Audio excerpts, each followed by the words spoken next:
if it's a free democratic society, there are many different movements within the society.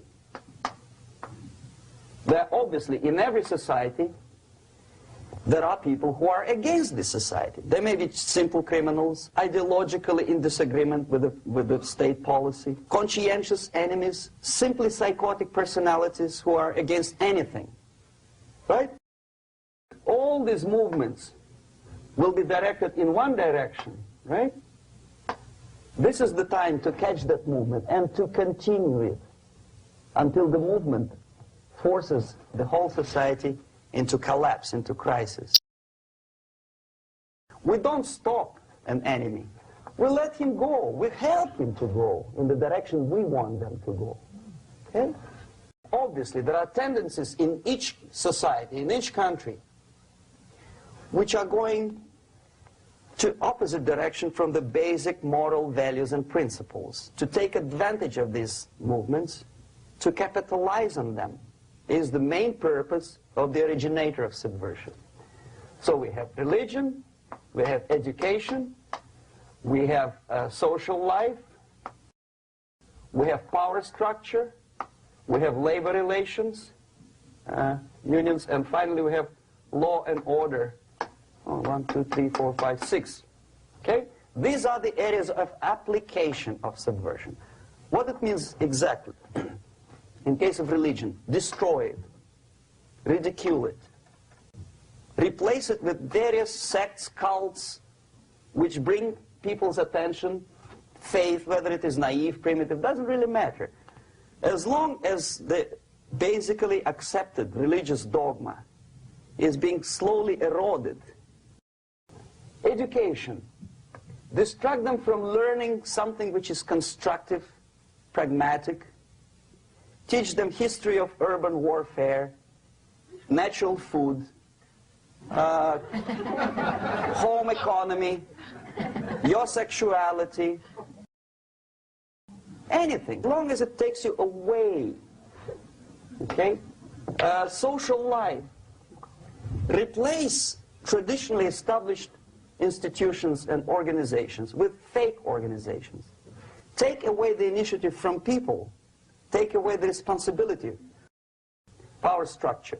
Okay, the natural bodies of administration, which are traditionally either elected by people at large or appointed by elected leaders of society, are being actively substituted by artificial bodies. The bodies of people, groups of people, whom nobody elected. Never. As a matter of fact, most of the people don't like them at all, and yet they exist. Do not have neither qualification nor the will of people to keep them in power, and yet they do have power. Okay. Together with that, there is another process. Law enforcement, law and order organization and structure is being eroded. For the last 20, 25 years, if you see old movies and new movies, you can see that a policeman, an officer of the United States Army, looks dumb, angry, psychotic, paranoid. A criminal looks nice, and he's unproductive only because society oppresses him. A policeman is a pig, rude policeman. He abuses his power. No?